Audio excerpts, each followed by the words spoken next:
One of the motivations for me to get into this work was the fact that I realized that there was a misunderstanding of what empathy was. Many people think of empathy as, well, you know someone and the person is sad because something bad happened to them, something sad happened to them, and empathy is about kind of feeling sad with the person, being in that person's shoes, and maybe giving your condolences. And that actually is a manifestation of empathy. That is empathy, but that's not all that empathy is, for many reasons. But an important one is that empathy is not only about understanding emotions, but it's also about understanding thoughts and experiences. So there are three kinds of empathy. The first one is the one that most people would be familiar with, which is emotional empathy, right? It's understanding how other people feel, right? Then the second kind of empathy is cognitive empathy, which is about understanding how somebody else thinks, following the mechanics of the thinking pattern of somebody else and understanding, oh, I can see, Christina, I know why you are thinking that way. It's because I have followed the mechanics and the logic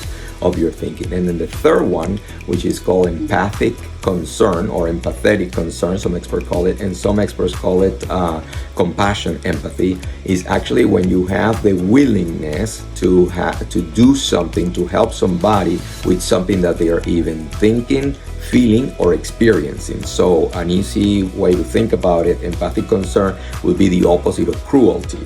In cruelty, somebody enjoys, experiences pleasure by injecting pain in someone else. So it could be an animal, it could be a person, it could be something else. Whereas empathic concern, empathetic concern, would be the opposite. What you would enjoy is not to cause the pain, but rather to do something, an actual action to reduce whatever the bad experience that person is experiencing. Now, something very important to clarify is that when somebody has empathy, when you have empathy, you always think of, well, empathy is a good person that wants to do well, but you can actually, that person can use the power of empathy to do bad things, because, for example, through cognitive empathy, you can learn how somebody else thinks, and you can use that knowledge to manipulate the person. So, for example, if you think of bad politicians can use the power of cognitive empathy to understand what are my voters interested in, and then I basically I adjust my language to speak to them and tell them the things that they want to hear, and I'm going to promise them the things that they need so they can vote for me. And then once they vote for me, then I may not do what I said that I would.